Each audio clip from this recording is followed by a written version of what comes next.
Voici une première vidéo de présentation sur le générateur de fonction Jelin Inisource 51F. Comme son nom l'indique, c'est un générateur électrique, donc qui va nous permettre d'obtenir un signal électrique, une tension électrique, soit au niveau de la fiche BNC qui est ici, soit au niveau des fiches bananes qui sont là.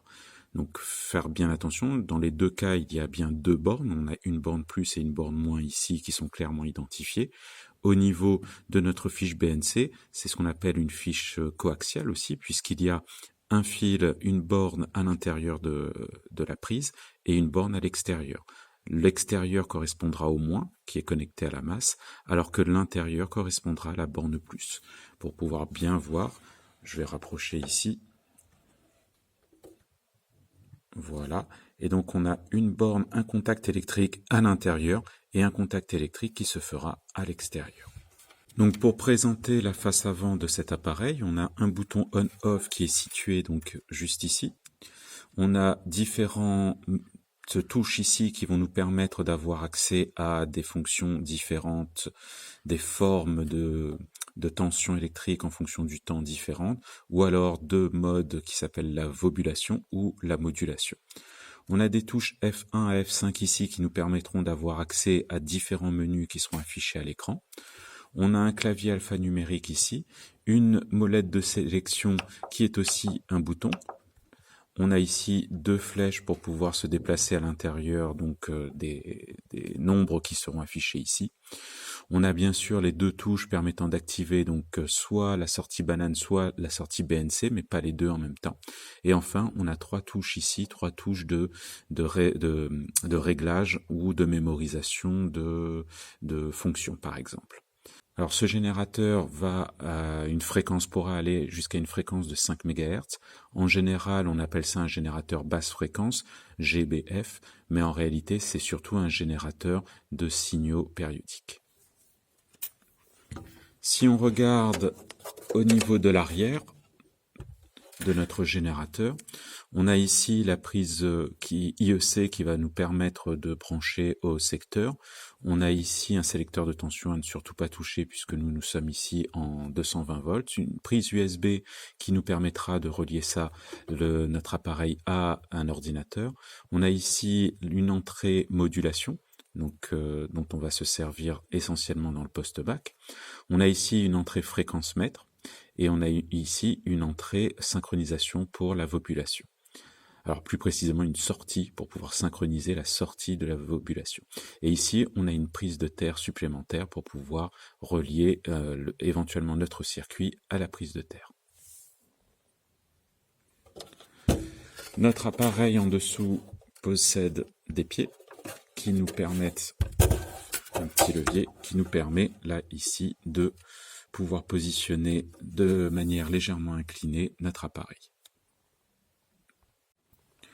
Donc lorsqu'on va brancher notre appareil, la première chose à faire est de brancher au niveau de la prise secteur ici notre fiche IEC. Donc toujours brancher d'abord la fiche IEC.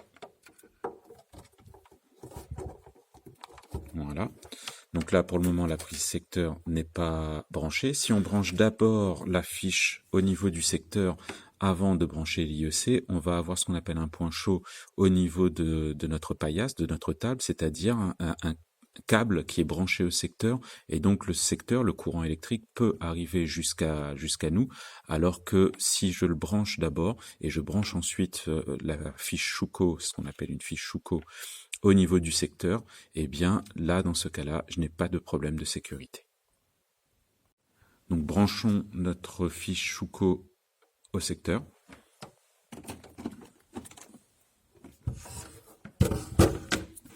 On a donc maintenant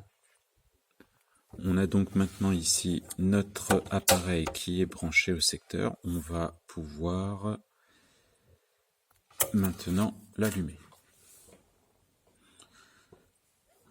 Donc il lui faut un petit temps de démarrage.